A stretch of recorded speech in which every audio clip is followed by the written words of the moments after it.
Cool. What's up?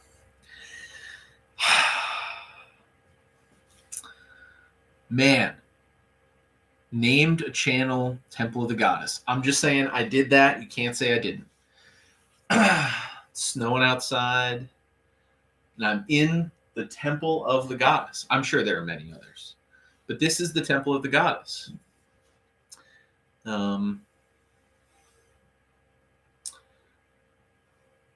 The probably primary representation that I'm looking at right now of the goddess is the goddess Ma'at, an Egyptian goddess. Oh, cool. Things about moderators that I don't know. Anyway, Ma'at.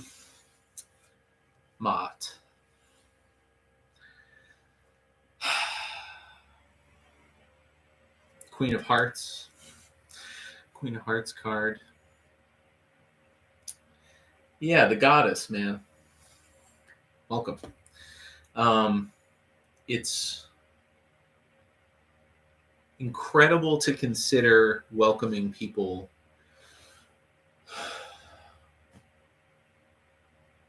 to care for and respect and be with the goddess with me.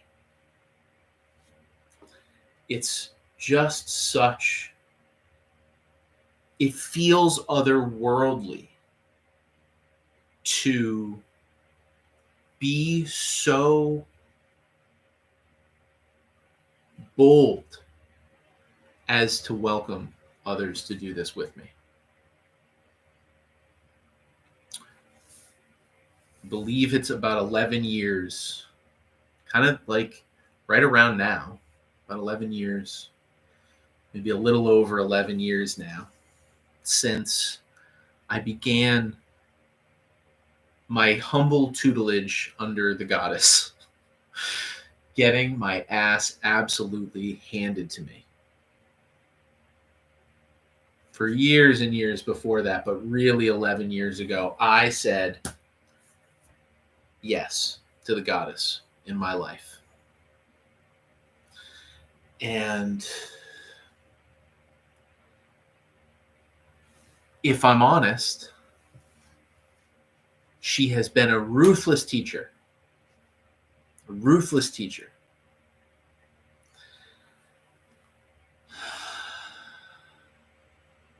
As she is.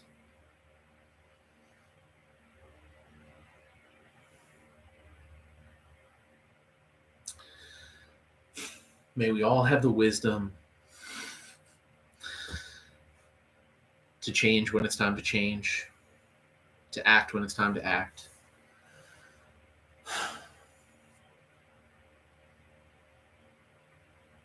But to ultimately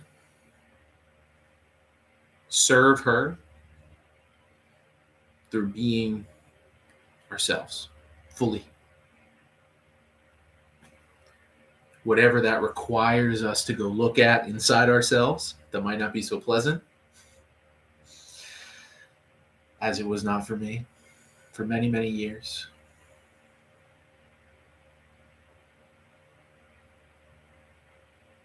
May we all have the time, the space, the courage, the kindness to ourselves and to others, those we enter into relationship with, to seek out, find, and be with the parts of ourselves that scare the shit out of us. The parts of ourselves that we know will eat us alive. If we ever looked at them, or if anyone else ever looked at them. Because we've been taught by everything around us that it's not welcome. For whatever reason. Whatever. 1,000 different reasons for 1,000 different things. None of them matter. None of them are real. Right? Because so many of our teachings that have been handed down to us by great, great teachers Acknowledge that from one point of view,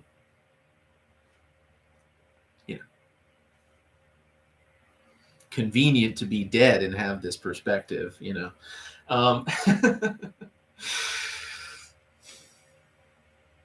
none of this is any more than the flap of a butterfly's wings. And so it's okay to let it all go, to let it all be just something outside of the only relationship there is, us and the fundamental ultimate reality. That you have a moment to glance into, that we have a moment to glance into.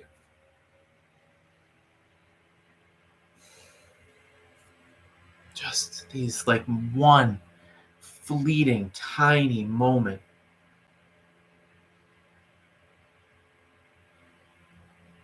From first cry to last whimper.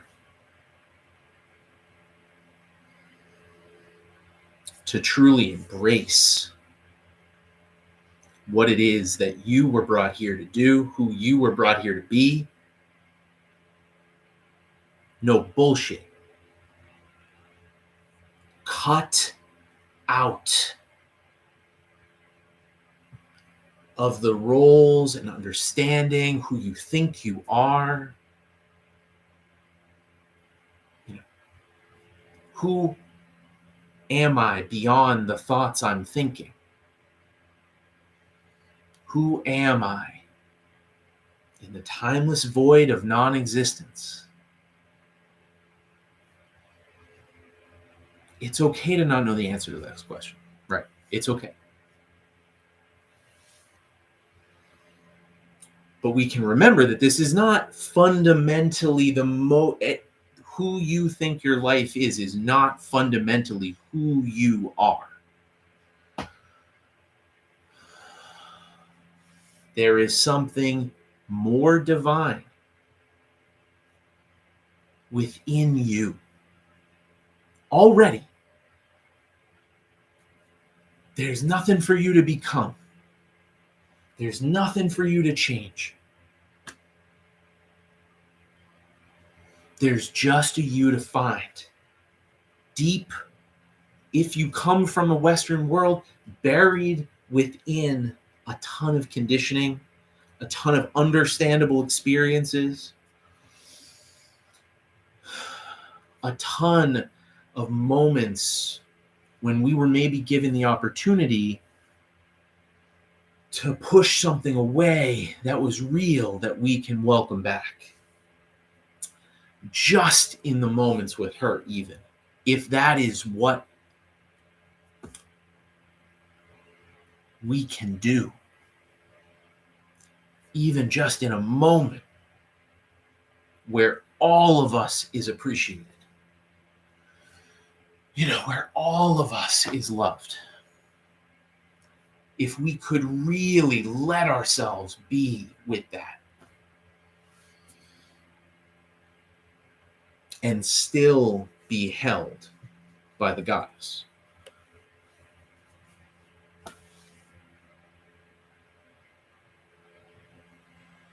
No judgment. The whys, the hows, the whats, all of this.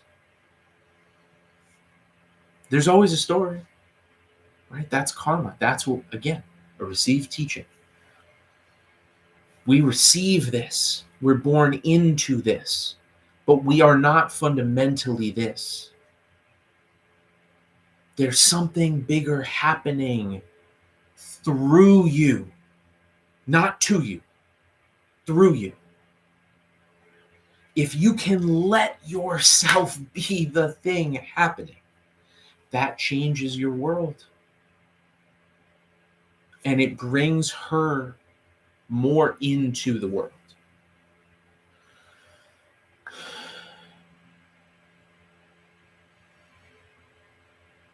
Because fundamentally, nothing, at least this is my understanding of it, nothing, the times I have experienced it, brings her greater into connection with her children than when we fully engage it and embody it.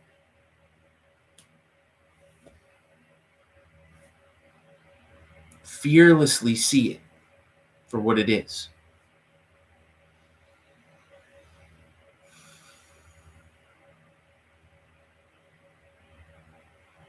We might not like what we see.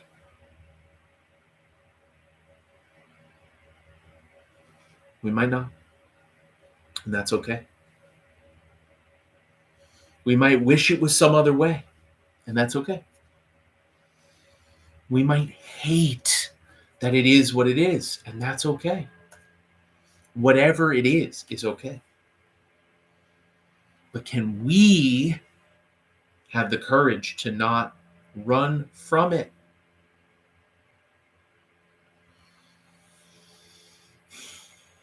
That's been my, I think, big challenge in these last 5 years. My work, my personal transformation and initiation, is that I've just been so afraid to hold it any way other than kind of humbly, what the hell am I supposed to do with that? What the hell am I supposed to do with that? Yeah. What am I supposed to do with that for years?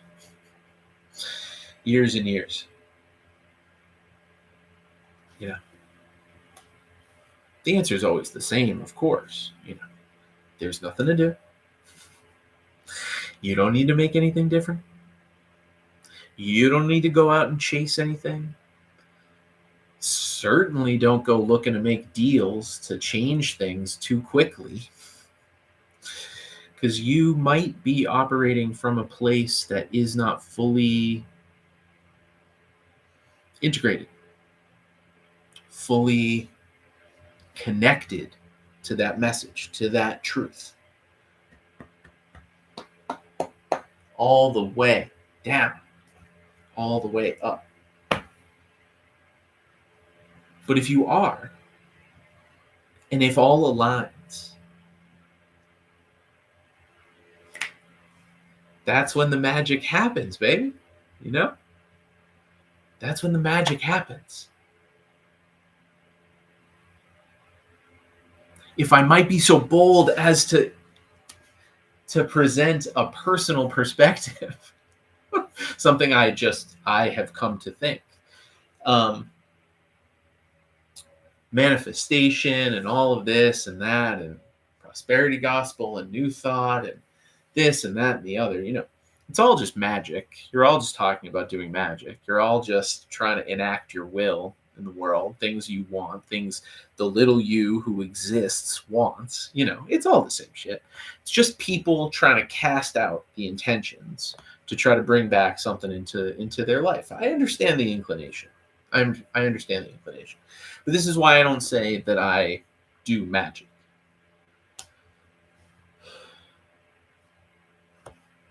But there are many goddesses who are masters of magic. Many goddesses who have taught magic to her servants to act in service to her. So I'm not saying there's anything wrong with magic. Not saying there's anything wrong with magic. But in the humble ways I have experienced magic to unfold in my life,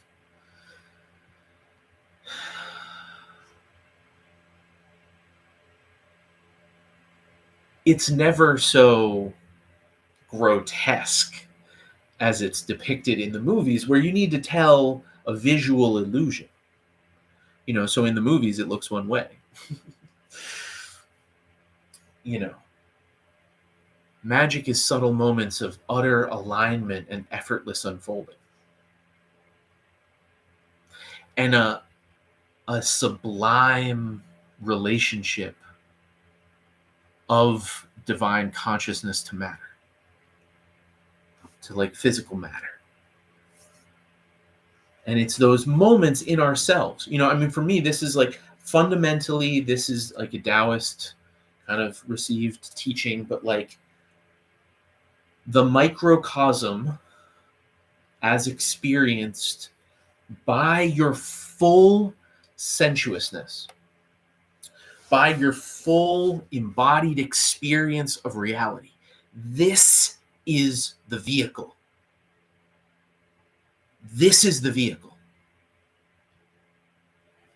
This is the essence of your experience of reality. I don't know how, I think anything else is somewhat dissociative.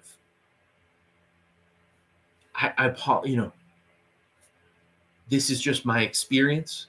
I think it's a goal, right? I mean, 40 years almost of movement practice, and I am certainly imperfect.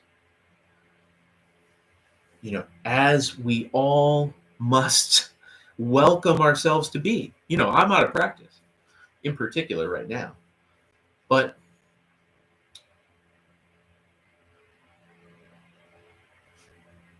the ability, my knee hurts sitting the way I'm sitting right now. I'm choosing to sit in a way that makes it kind of feel a little activated.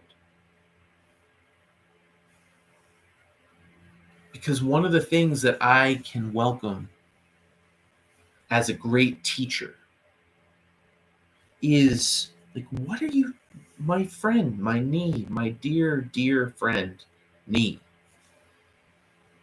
Oh, how many adventures have we had together? How are you feeling, brother?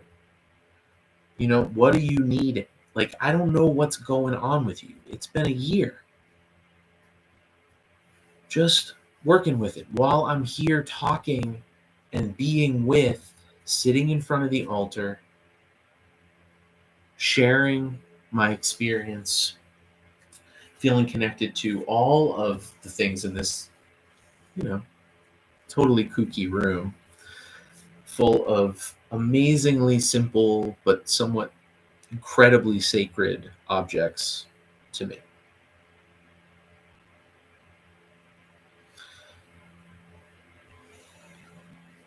But it's all through experience and relationship and engagement, connection. These items are sacred because of my relationship to them. There's also the other side of it, right? Which is it's nothing. It's nothing. This is nothing. What could we be talking about? That's real, my friend. It's just you and your relationship. Me and my relationship. Just showing all the way up. Showing all the way up to whatever it is, again, that's happening through me. My body is kind of the most visceral relationship to ultimate reality that I get. It's the most visceral. And it can be seen at its most visceral level as another layer of kind of subtle and gross matter kind of meeting in holy union. When we imagine the electrical impulses down through the nervous fibers of the body,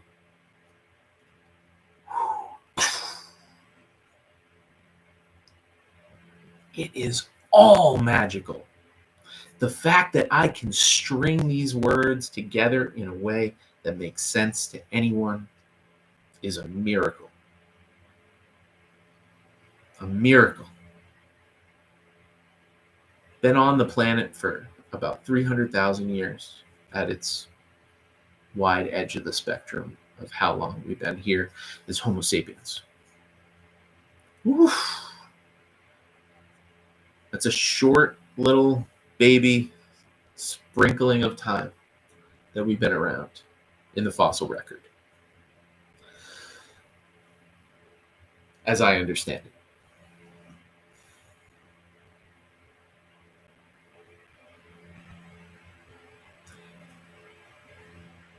And here we are with our ability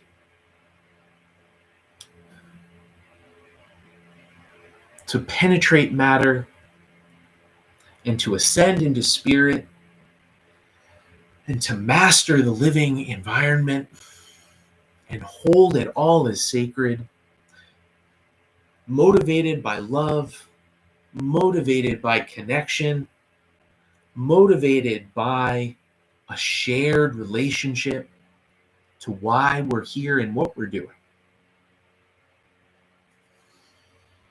For as long as my subjective individual experience is experiencing now. And it's great. It's great. And that is why we are here today, to celebrate the goddess. Because I don't need the illusion to be the only truth. The utter immanence of this momentary reality inside of your being is enough.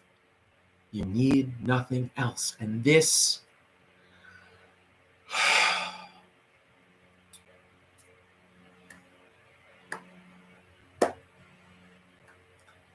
the union, the divine union.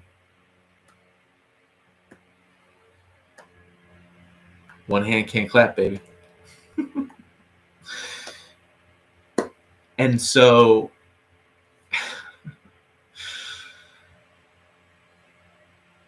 why I feel distinct, why I learn from everybody, but I only feel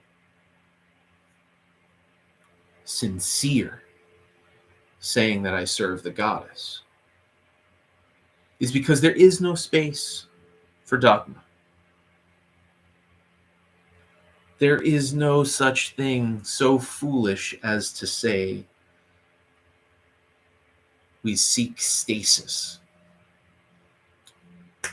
We seek permanency. No. No such thing. We are here for but a wink and a moment. Wink and a nod, you know. We are here to move through this incarnation fully.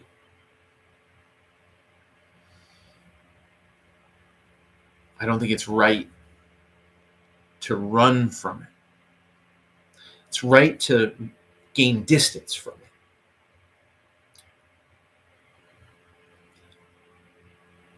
But it's not right to run from it either. Because I think right now in particular, and this is, I think that other times have held different lessons for different humans. We are in a unique moment right now. And I think the lessons of today have to be, for me at least, from this moment of being able to look back on history, look back at the time that we've lived, and to see, I see. We have always destroyed ourselves in the oppositionary opposites framework. But this is not her way.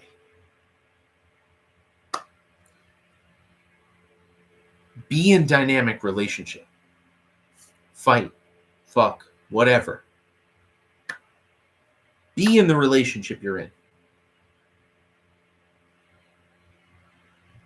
All the way.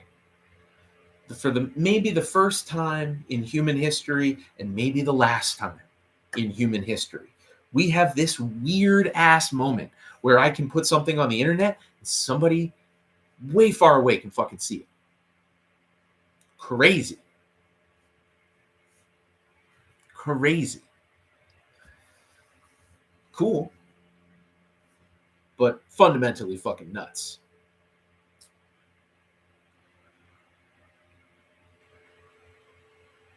We can choose in this one moment what it is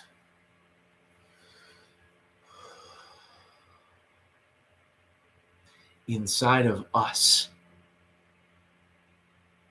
that we refuse to let the world kill in us.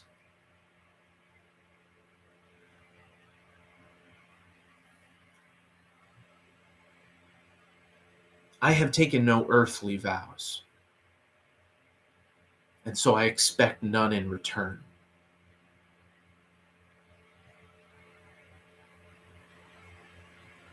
Change is the fundamental reality.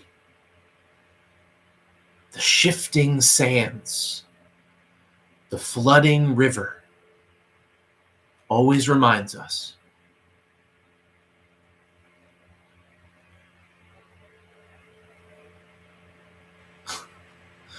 which side of the swing am I on?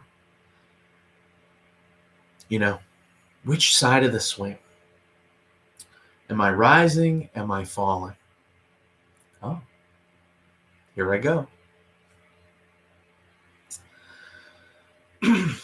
We cannot fear.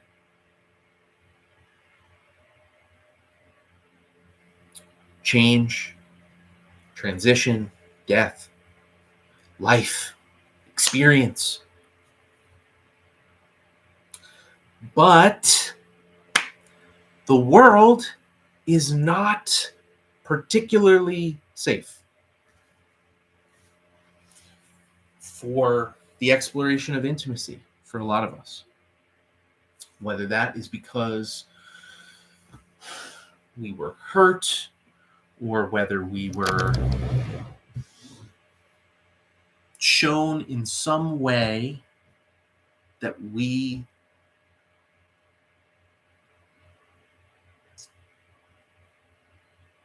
either, some fundamental flaw, some problem, some issue with you that needed you to hide something from yourself so that you could sure as shit hide it from someone else. I think many of us would say there's maybe a very small number of people who I feel like I can go there with. But fundamentally, we certainly don't live in a world, a society that acknowledges that that's what's actually happening. The rest are just legal contracts you decided to sign somewhere along the way.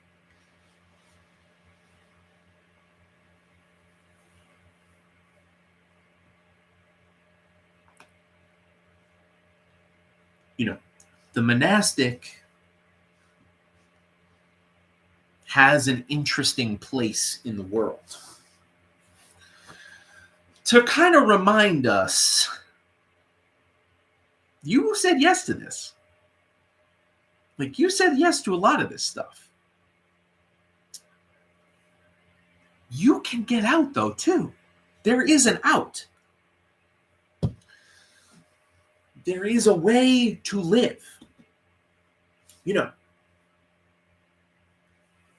I acknowledge that I am what I think very politely would refer to myself as, which is a zealot, right? I recognize I'm a zealot of my faith. I've always been a bit of a zealot. I'm okay with that. I embrace that kind of goofy part of me. Because it's goofy. I don't need to, I don't need that to be forward.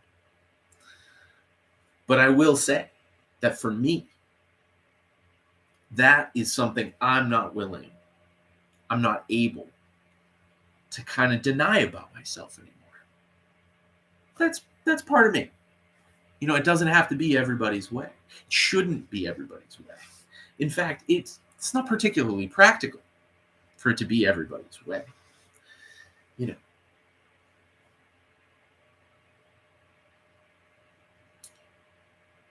But this is the moment in time and space, in history,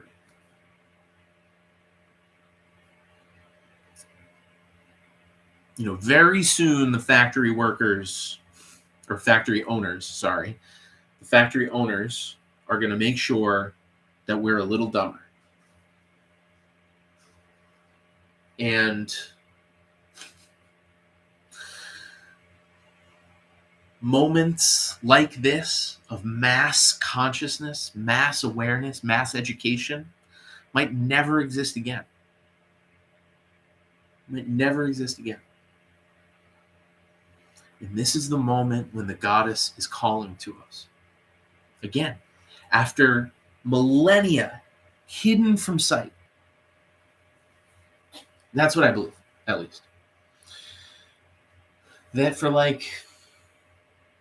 2 to 12,000 years, the goddess has been slumbering by choice, entrusting the future to us, entrusting the future to a different sort of pursuit toward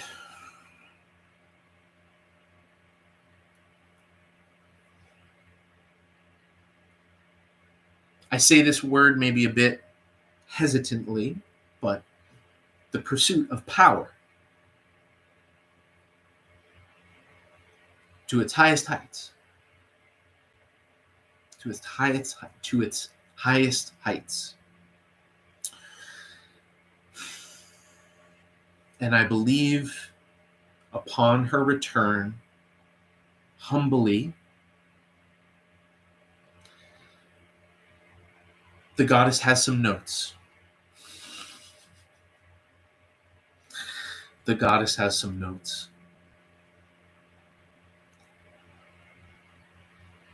Her way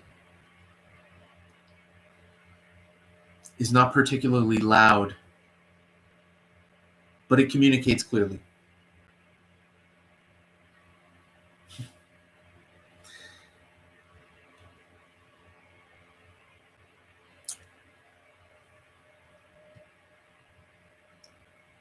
My understanding is, and I believe that humanity is about to engage in a pretty profound shift starting this year.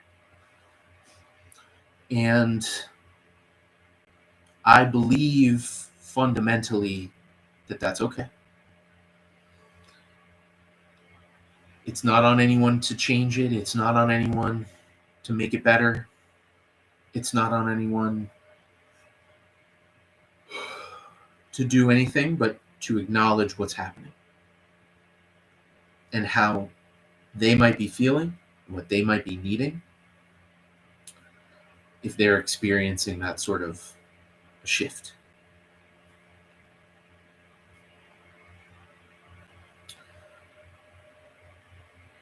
It's hard.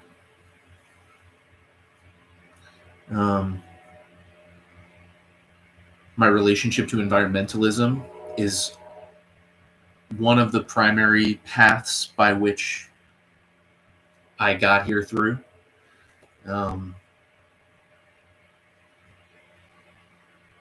Just an early heartbreak with kind of what I acknowledged as a kid was kind of the horrific toll we were taking on the planet. And so maybe I've been particularly sensitive to What I feel, and maybe I'm wrong, but I don't believe that I am. What I believe is the screaming of our world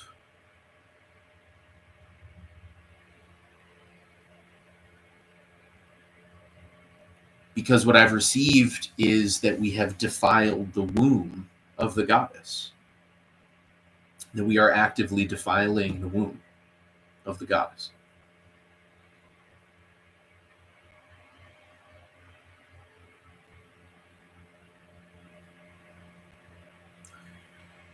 Needless to say, we have not adhered to a tread lightly,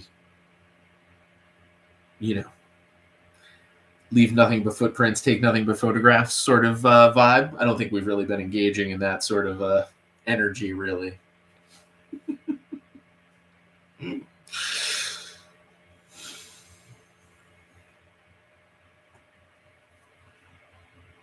It's just some notes. Humbly given, but clearly communicated.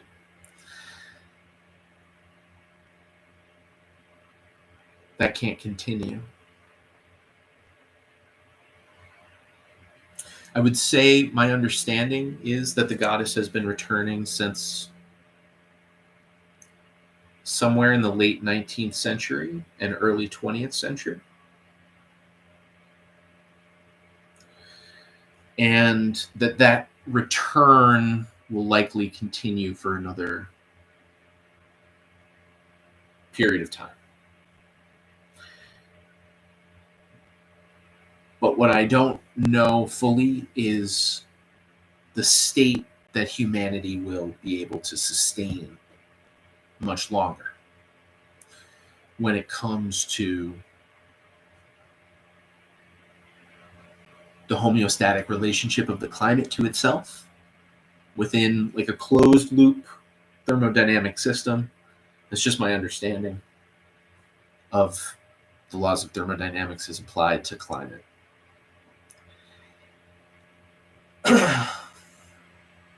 So I kind of humbly have been doing a lot of what I refer to as climate grief for a long time, and welcome all humans at this point. I don't know, this is just my relationship to it, but really welcome us all to do that work, whatever that looks like for each of us individually. I'm not saying that with it's kind of like a fuck, man.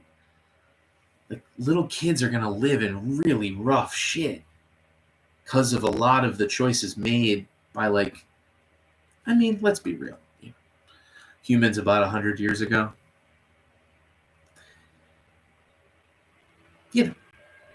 We were never really going to change their minds.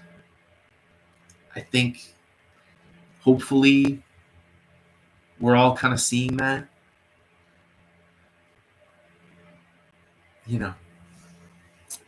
But I don't think we can really duck from the consequences of it in terms of what we're going to experience. I said it's snowing earlier, but it's not actually, it's raining. In the middle of February, it doesn't rain in New England.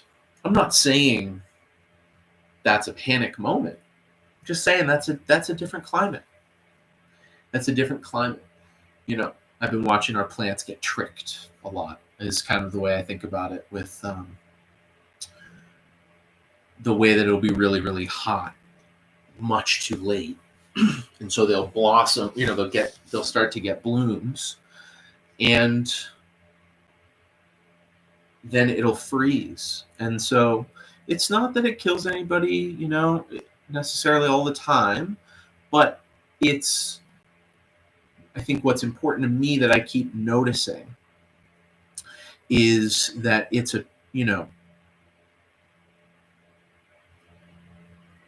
it's a lesson for me to learn for me to be able to watch that plant get tricked, metabolically speaking. It's a real teaching from me, for me at least, from the natural world,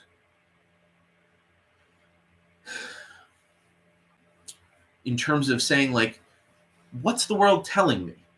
What's the world showing me in this moment? What's real in my ecosystem? What's real in my body? What's real in my home? What's real anywhere I go? What's real? What's happening through me that I was talking about earlier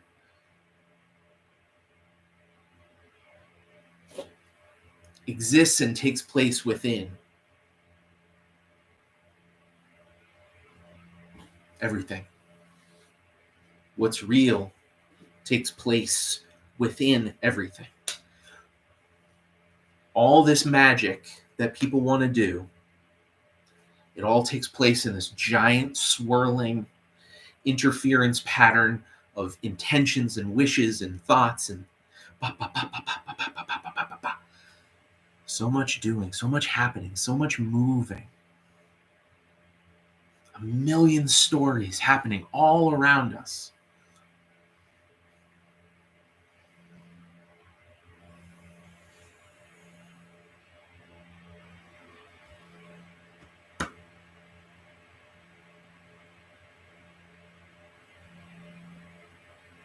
This is what's real. What's happening to you is real. What's happening around you is real.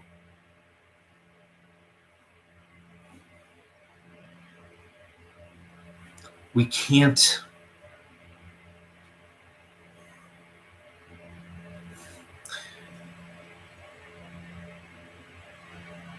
run from what's real.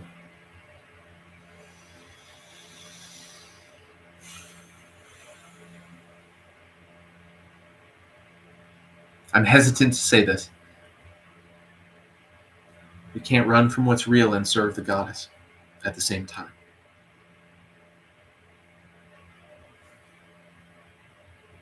Not now.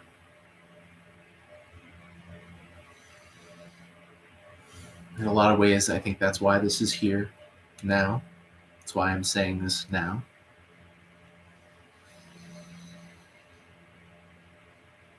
You are an animal.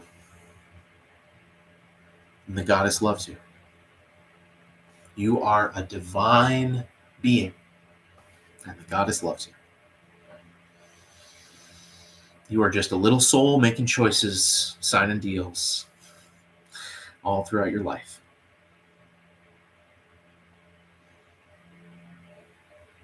Be careful the contracts you sign. Drink lots of water.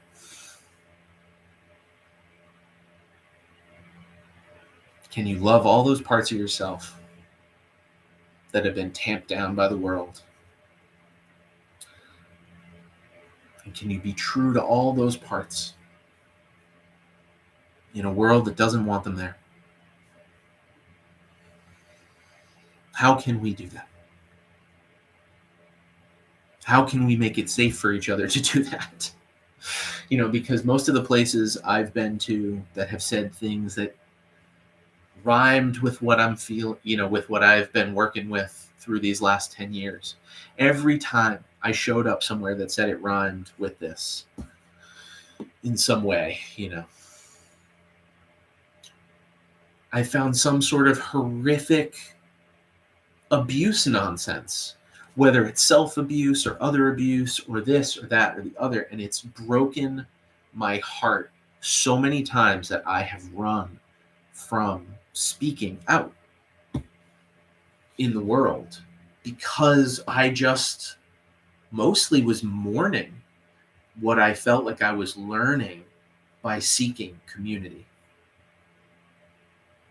of shared connection with what I perceived was, we all understand what I'm saying when I'm talking about the goddess, right? And it was always self-worship in one way or another. It was always this need to prove something. need to tell a story, need to get some sort of feedback.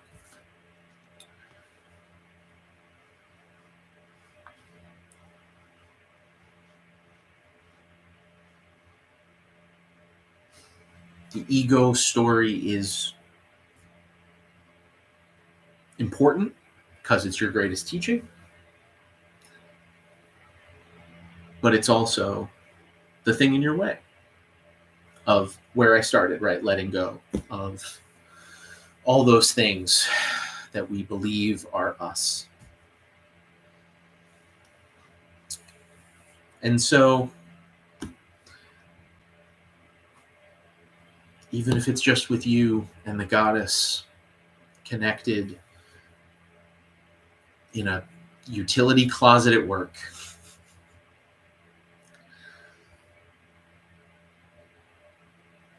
listening to something on your phone, can you let yourself be loved by the goddess today?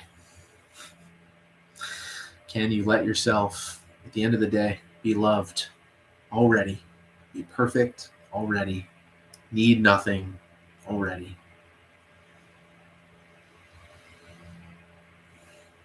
Can you welcome her into your heart today? She's already there. She's waiting for you. Nothing to do, nowhere to go, no one else to be. Thank you for being you. Thank you for being here. Thank you for having your experience. Thank you, thank you, thank you.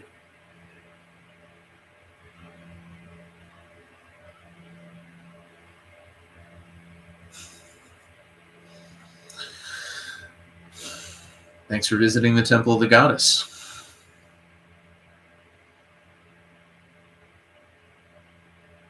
It's been a real pleasure to talk about the goddess today. A real unexpected pleasure.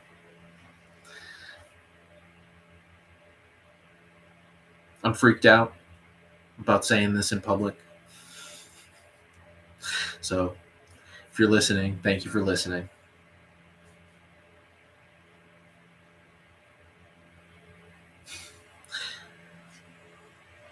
My wife's painting, sorry, Inara, thank you so much for your beautiful artwork of the runes that was channeled this last summer.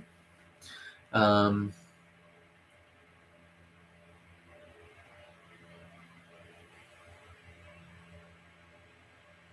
if you've watched this, if you've joined today, I think what feels most alive for me to share in closing on a small personal level is just, is there something you can let yourself create?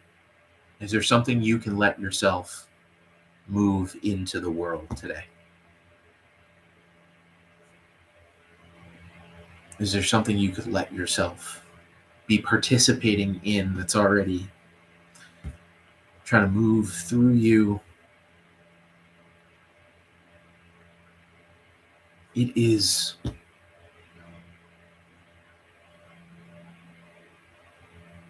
going to be exactly as perfect as it is at that moment as an expression. We can get bogged down in it. I know I certainly can get bogged down in it. But I think as someone who's watched somebody really beautifully make artwork from a channeled space for a long time now, this genuine awe of whatever, no matter how experimental, new, just feeling it out, with me, it has a lot to do with movement and learning new movements and playing around in my body. I made some artwork, but mostly as an old man now, I love most, and I believe it feels like what I've watched over the last 5 years the most from my experience with the goddess. How incredible it is, and how incredible it feels to be around somebody who's really making something that's coming from them.